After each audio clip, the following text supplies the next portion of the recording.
Quand il vient de temps de partir en rando, qu'est-ce qu'on porte comme chaussures, souliers, sandales, bottes? Plusieurs versions là-dessus. Je vous explique ce que je donne comme information quand on est en conférence d'habitude dans les prochaines secondes. Salut les passionnés, ici Pascal Auger, journaliste conférencier pour Québec-Compostelle, qui est préparé, formé, inspiré pour marcher au Québec ou encore Compostelle et instigateur, coordonnateur du Chemin du Québec, 1200 km entre Montréal et le phare de Cap-Caspé. Alors, quand on va faire notre randonnée, sachez que si vous marchez au Québec ou encore Compostelle, vous n'allez pas monter l'Everest, vous n'allez pas faire le Kilimanjaro, vous n'êtes pas dans au pôle Nord, au pôle Sud, etc. Donc, vous n'avez pas besoin d'une bottine là, de randonnée. Un soulier de randonnée va bien faire le travail. Pas des espadrilles, souliers de randonnée. Et aussi pas nécessairement des sandales. OK? On risque de courir un peu après le tour avec des sandales. Souliers de randonnée, donc, les bons trucs à savoir, bien, il faut, on ne va jamais acheter une paire de souliers, on va magasiner. Ce que je veux dire, c'est que ça ne veut pas dire que vous allez magasiner cette journée-là, que vous allez trouver exactement ce que vous voulez. Ça peut prendre 2-3 heures, ça peut prendre 2-3 jours. Patience, s'il vous plaît. Ce n'est pas un concours de rapidité quand on va justement trouver de l'équipement pour aller faire notre randonnée.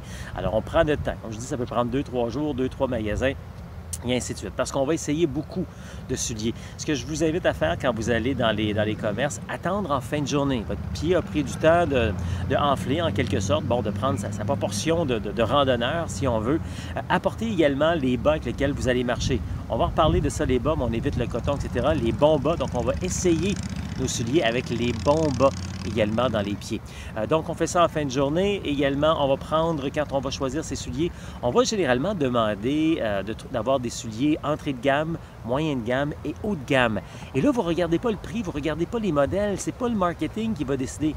C'est pas votre tête, c'est pas votre portefeuille, c'est vos pieds, c'est tellement, tellement important.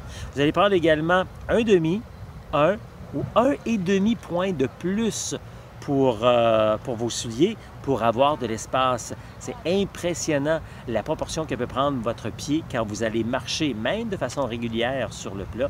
Imaginez après ça les montées et les descentes, alors il faut y donner de l'espace.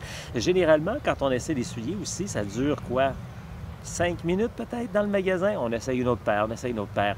5 minutes, là, c'est pas la réalité, ce qu'on va vivre en marchant pendant des heures et des heures, pendant des jours et des jours. Donc, quand vous avez vos souliers rendus à la maison, vous allez les porter régulièrement à l'intérieur de la maison parce que dès que vous les mettez à l'extérieur, bien, si elles sont sales, si c'est usé, bien, généralement, les magasins ne vont pas les reprendre avec raison. Donc, vous allez les porter régulièrement à l'intérieur pour vous habituer, être certain que vous êtes confortable, les casser en quelque sorte. Si tout va bien, fantastique, vous avez vos souliers.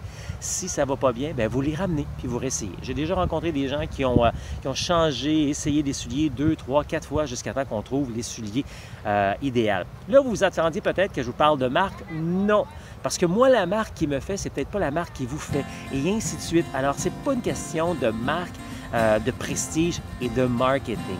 Vos pieds. C'est eux qui vont décider, c'est pas là, c'est pas le portefeuille.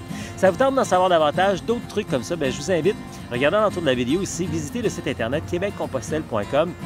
J'ai l'atelier en ligne qui se donne, c'est près de 4 heures de préparation, formation sur les différents chemins à travers les circuits du Québec et ici Compostelle, mais aussi sur le matériel, comment bien choisir le matériel. Je vous explique tout ça en ligne. Vous allez pouvoir regarder sur votre téléphone, votre tablette, votre ordinateur, quand vous voulez en plus. Ça vous tente d'aller un peu plus loin? On a aussi les week-ends de formation rando. C'est plus de 14 heures d'informations que je vais vous livrer en personne, en interaction, en petits groupes également. Donc ça se passe le samedi, on passe aussi à travers le matériel. Et le lendemain, bien, on fait une rando de 15 à 25 km. Alors voilà 2 choix parmi beaucoup d'autres. Allez faire un tour sur québeccompostelle.com. Vous allez voir tout ce qu'on a à vous offrir pour bien vous préparer pour votre rando, pour réaliser votre rêve. Québec-Compostelle, ça marche.